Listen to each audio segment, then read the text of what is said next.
બરાબર. તમારું નામ શું છે? જૈનિલ મહેતા. બરાબર. તમારા મામા? હા. બરાબર. ઓકે. તમારું નામ શું છે? પ્રતાપભાઈ ગાંધી. બરાબર. હવે આપણે લગભગ 20 દિવસ પહેલા દાખલ કર્યા હતા. ત્યારે શું શું તકલીફ હતી? વિસ્તારથી કહો મને.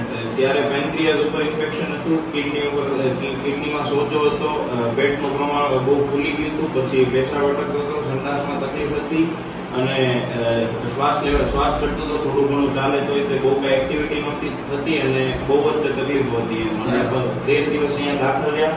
પછી આજે 5-7 દિવસે પાછા બતાવવા આવ્યા છે. હવે ઘણો ફરક છે. કુચા સાહેબનું નામ સાંભળ્યું, અહીંયા બતાવ્યું અનુમત હોસ્પિટલમાં અને અત્યારે ઘણો ફરક છે અને બહુ સારું છે. ત્યારે સોજાનો પ્રમાણ, ત્યારે ઇન્ફેક્શન બહુ હતું, 500 આસપાસ સીઆરપી વયું ગયું હતું, કિડની ઉપર 4-4.5% જેવો સોજો હતો, જે હવે ખૂબ જ સારું છે અને 100% રિઝલ્ટ મળ્યું. બરાબર. અત્યારે દાદા પોતાનું રૂટીન કામ બધું વ્યવસ્થિત કરી શકે છે? હા, બરાબર છે.